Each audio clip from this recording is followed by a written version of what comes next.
तो study water system के अंदर तीन चीजें हम पढ़ रहे हैं, study of area, study of curve and study of point. तो जो स्टडी ऑफ एरिया है, दो स्टडी ऑफ एरिया बताया मैंने आपको, AOC एंड AOB। AOC पे कौन सी फेज रह रही है? सॉलिड फेज रह रही है। यहाँ पे कौन सी रहेगी? सॉलिड फेज रहेगी। AOB पे कौन सी रह रही है हमारी? लिक्विड फेज रह रही है। तो दो एरिया मिले, इन दोनों एरिया में फेज कौन सी हो गई? एक पे हो गई सॉलिड, दूसरे पे हो गई लिक्विड। इसका मतलब दो एरिया अलग अलग हैं, लेकिन फेज क्या है उनकी? वन है। फेज क्या है यहाँ पे? वन फेज है। तो स्टडी ऑफ एरिया में हम क्या बताएंगे? In one phase equilibria. इसको ध्यान से समझना। स्टडी ऑफ एरिया में in one phase equilibria only one phase exist, only one phase exist. It is either solid और लिक्विड। यहाँ पे आ रहा है आपको समझ में? सॉलिड और लिक्विड। क्लियर है? तो पहला एरिया कौन सा हो गया? AOC। दूसरा एरिया कौन सा हो गया? AOB। AOC पे कौन सा एरिया डिफाइन कर रहे हैं हम? सॉलिड। और AOB पे कौन सा कर रहे हैं हम? लिक्विड एरिया को बता रहे हैं। इसका मतलब यहाँ पर जो है हमारा सॉलिड फेज के लिए, अब आपको क्या पता चला यहाँ पे? P इज इक्वल टू कितना पता चला? एरिया में 1।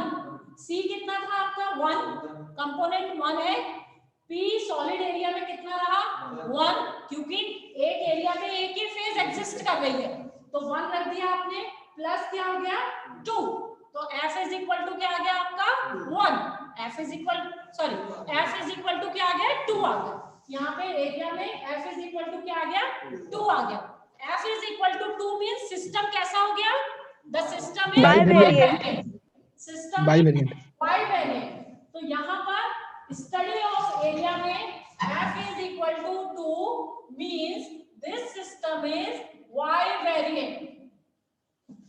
This system is Y-variant. Now we come to the study of curve. अब यहाँ पर आपको कर्व कौन-कौन से दिखाई दे रहे हैं? ये चीज आपको क्लियर हो गई? पहला तो क्या हो गया? दो एरिया बना लिया हमने, AOC, दूसरा बना दिया AOB। TC क्या है हमारा? क्रिटिकल टेम्परेचर, क्योंकि हमने टेम्परेचर और प्रेशर को वेरिएबल माना है और इन्हीं के बीच में कर्व हमारे बन रहे हैं और इन्हीं के बीच में वाटर के फेजेस को हम डिफाइन कर रहे हैं। तो हमने एक क्या ले लिया? Critical temperature. दूसरा क्या हो गया आपका? Critical pressure. क्रिटिकल टेम्परेचर कितना है? 374 डिग्री, ठीक है। और यहाँ पे ये कितना आ जाएगा? प्रेशर कितना आ गया? 218। तो critical pressure is defined by PC and critical temperature is represented by TC। अब यहाँ देखते हैं, यहाँ पर मैंने ये कर्व बनाए, बहुत सारे अलग अलग कर्व हैं। ये जो फेज है आपकी सॉलिड, लिक्विड और तीसरी कौन सी हो गई? वेपर हो गई। ये तीनों फेजेस हम कहाँ पे पढ़ेंगे? स्टडी ऑफ पॉइंट में पढ़ेंगे, ठीक है। अब यहाँ देखिएगा, कर्व पढ़ रहे हैं हम, study of curve. Study of curve कौन कौन से हो गया? पहला कर्व ये मिल गया आपका, OA कर्व। यहाँ पर देखना कौन सा कर्व मिल गया आपको? OA कर्व मिल गया। फर्स्ट कर्व कौन सा मिला आपको? OA कर्व मिल गया। OA कर्व जो मिला है हमें, तो तीन यहाँ पे मिले, एक कौन सा हो गया? OA, OC और OB दिखाई दे रहे हैं आपको? और इसके अलावा कौन से कर्व दिखाई दे रहे हैं? एक मैंने अभी आपको तीन बताए, OA, OC और OB। इसका क्या मतलब हुआ? बताएंगे कोई जन? क्या मतलब हुआ? O एक, देखो एक हो गया OA, OC, OB और OD। और कौन सा होगा बेटा कर्व? और कौन सा कर्व मिल रहा है?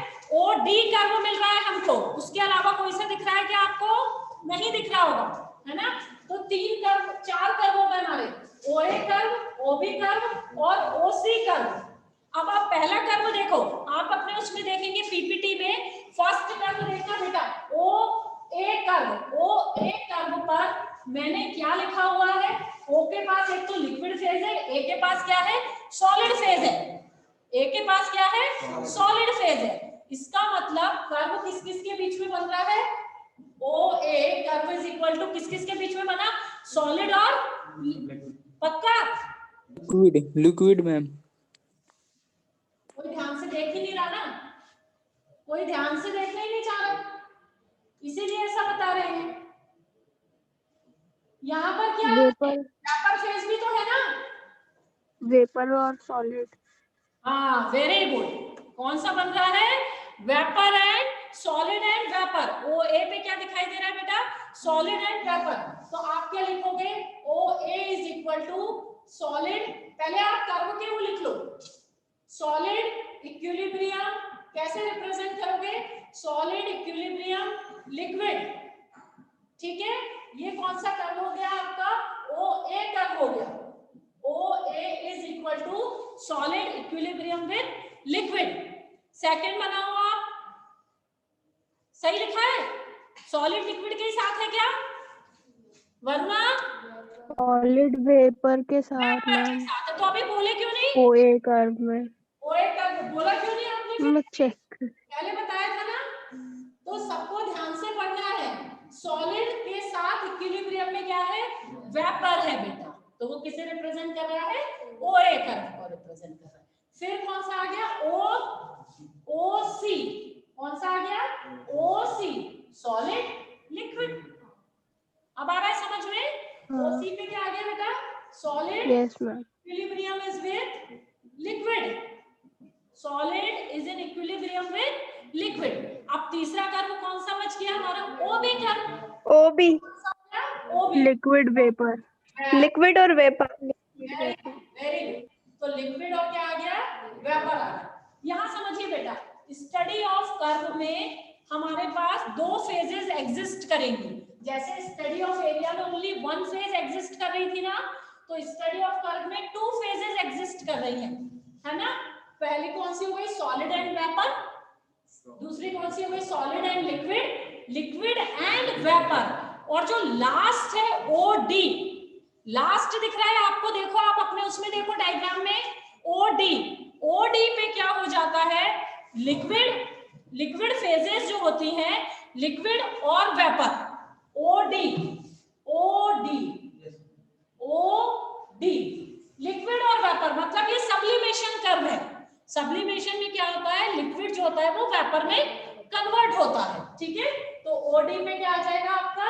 Liquid and vapour. पक्का? ध्यान से देखो, बताओ कौन बताएगा मुझे? कोई बता पा रहा है क्या? देखो ध्यान से देख ही नहीं रहे ना। सॉलिड और वेपर आएगा ना। सॉलिड मैम, सॉलिड वेपर होगा ना? सॉलिड और वेपर आएगा। वेपर होगा मैम। वेपर। Yes ma'am. साथ कर दो। Very good. अब यहाँ देखो, हमको हमारे मेन जो कर्व है वो तीन कर्व है बेटा। मेन कर्व कौन से हमारे? तीन है। O A curve, O C curve and O B curve. इन तीनों को ध्यान से समझना। ओ ए कर्व जो है, यहाँ पर कौन सी फेजेस एग्जिस्ट कर रही हैं? सॉलिड और वेपर कर रही है। ओसी पर सॉलिड और लिक्विड एग्जिस्ट कर रही है एंड ओबी पर लिक्विड एंड वेपर एग्जिस्ट कर रही है। तो O A curve is also known as sublimation curve. ऐसा भी क्वेश्चन आता है कि in water system define sublimation curve. Super cooling है ना? ए ओ कर्व क्या हो गया? Sublimation curve. ओसी कर्व क्या हो गया? Melting point curve. And O B curve क्या हो गया? Vapour pressure curve. O B curve क्या हो गया? Vapour pressure curve. तो अब हमने कहा कि कर्व में कितनी कितनी कर्व के अंदर कितनी फेजेस हो रही हैं? टू फेजेस हो रही हैं। कर्व में कितनी फेजेस हैं? टू फेजेस हो रही हैं। तो यहाँ पे F is equal to find out करिए। सब निकाल के रखेंगे F जल्दी से।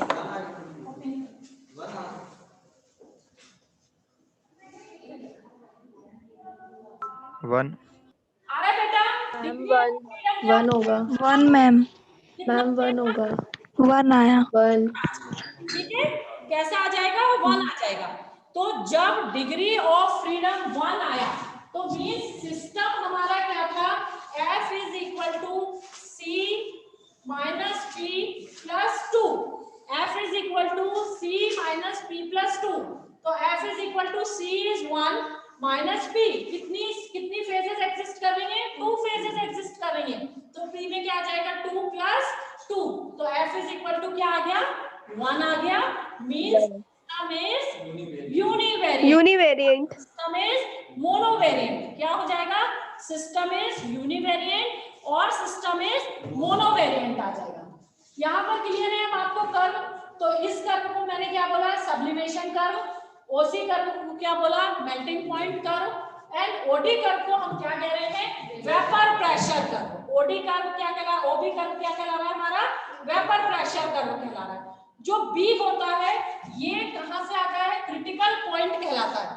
तीन मिले हमें, one is critical temperature, critical pressure and critical point. Clear है? यहाँ पे पहला क्या मिला? क्रिटिकल टेम्परेचर, दूसरा क्या मिला? क्रिटिकल प्रेशर, और तीसरा क्या मिल रहा है? Critical point. क्रिटिकल टेम्परेचर कितना है? 374। क्रिटिकल प्रेशर कितना है? 218। और यहाँ पे जब बी पॉइंट पे आके ये जो फेज होगी, वेपर फेज कर्व जो होगा वो कहलाएगा, क्योंकि वो एग्जिस्ट हाईएस्ट पॉइंट पे एग्जिस्ट कर गया, that is called the critical point. क्यों कहला रहे हैं वेपर फेज? क्योंकि वाटर जो है वो किस में कन्वर्ट हो गया? वेपर में हो गया, है ना।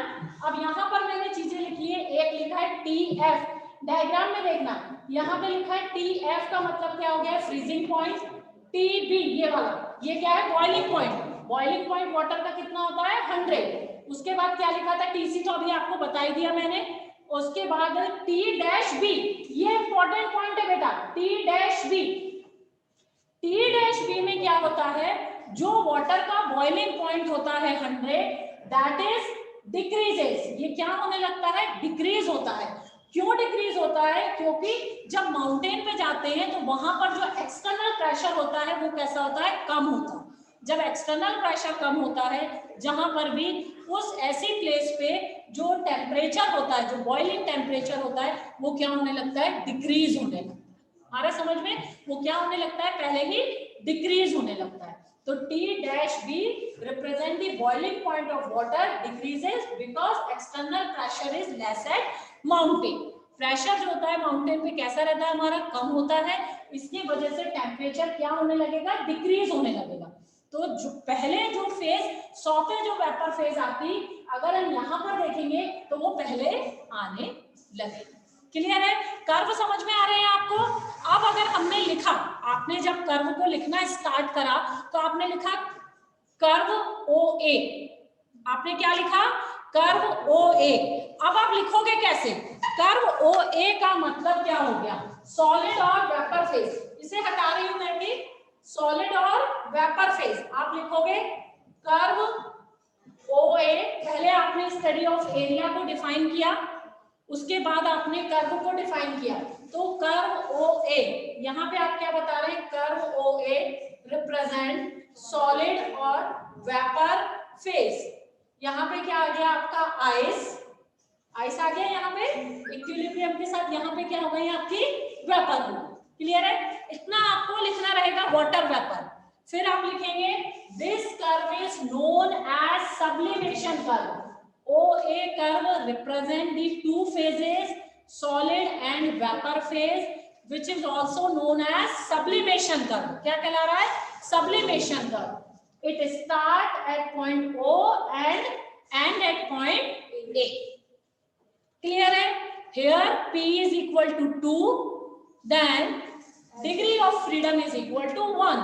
Means system is univariant. System is univariant और मोनोवेरिएंट। देन आप आएंगे curve OC। Curve OC, in curve OC two phases are in equilibrium. Which phases? कौन कौन सी फेजेस है? Solid and liquid. यानी क्या हो गया अपना? S और L। S और L हो गया। ये कौन से पे आ गया आपका? OC पे आ गया। सॉलिड आइस और ये क्या हो गया? वाटर हो गया हमारा। फिर this curve is known as melting point curve. क्या लिखेंगे आप? OC curve is known as melting point curve, और हम उसे कई जगह पे उसे फ्रीजिंग पॉइंट कर्व भी बोलते हैं। मेल्टिंग पॉइंट और फ्रीजिंग पॉइंट कर्व भी बोलते हैं, ठीक है। और फिर उसके बाद आप क्या बताएंगे? यहाँ पर क्या रह रहा है हमारा? इस कर्व के अंदर P इज इक्वल टू कितना आ रहा है? 2 आ रहा है। P इज इक्वल टू 2 का मीन्स क्या हो गया? F is equal to 1। System is univariant. Is it clear? System is univariant. Then you come to the curve OB।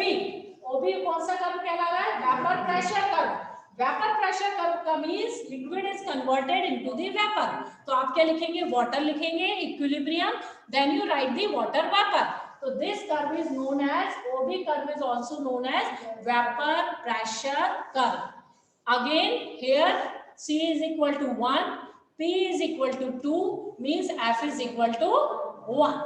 Degree of freedom निकालना सबको आ गया होगा. F is equal to कितना आ गया? 1. F is equal to 1 means system is univariant. तो जब हम conclusion निकाल लेंगे, at conclusion study of curve represent the P is equal to 2. In study of curve, it is the water system shows the two phase equilibrium, while in case of study of area, this shows the one phase equilibrium. आ रहा बेटा समझ में? In study of area, water system shows the one phase equilibrium, or in this water system shows the two phase equilibrium. इसके अंदर क्या show करते हैं हम? टू फेज इक्विलिब्रिया को शो करते हैं स्टडी ऑफ कर्व पे. स्टडी ऑफ कर्व पे टू फेज इक्विलिब्रिया को शो करते हैं. तो जब स्टडी ऑफ एरिया की बात करेंगे तो ये क्या हो गया? P is equal to 1, F is equal to 2, system is bivariant. Study of curve में P is equal to 2 means system is univariant. Is it clear? Now we come to the point C. Study of point. Third point. Study of point. This study of point O. O किसे represent करता है? Triple point को. यहाँ देखिए diagram में मैंने लिखा है ट्रिपल पॉइंट. ट्रिपल पॉइंट का मतलब the point where three phases are at the same point. Three phases exist at the same point is called the triple point. Solid phase, liquid phase and vapor phase. When three phases exist at the same point is called the triple point. तो O represent the triple point. Triple point को represent कर रहा है. इसका मतलब क्या हो गया? P is equal to क्या आ गया? P is equal to 3. At triple point, all three phases exist. At triple point, all three phases exist. तो P is equal to 3. कौन-कौन सी phases है triple point पे?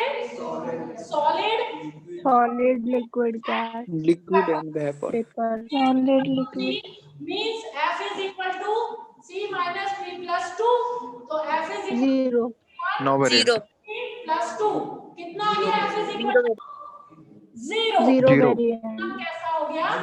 Invariant और zero variant. System is invariant or zero variant. Invariant. So in only one component system, we have a three kind of system: univariant, bivariant, and zero variant. Zero variant exists at triple point because here all three phases are at the same point, or here all three phases exist at the same point. So here system is zero variant or invariant. In study of curve, P is equal to 2 because it represents the curve. Two phases exist with the same time. Two phases एक साथ यहाँ पर exist कर रही हैं. तो P is equal to 2 means F is equal to 1. तो study of है ना कर्व पे क्या आ जाएगा? Univariant. Then study of area पे यहाँ पर क्या होगा? Only one phase exists. Area में only one phase exists. P is equal to 1 means F is equal to 2. तो डिग्री ऑफ फ्रीडम क्या आ गई हमारी? 2 आ रही है. 2 आ रही है degree of freedom. It's mean system is y variant. इतना आपको कंपोनेंट सिस्टम में आपको लिखना है. एंड वन कंपोनेंट और टू कंपोनेंट सिस्टम में से एक सिस्टम हमें जरूर आना है.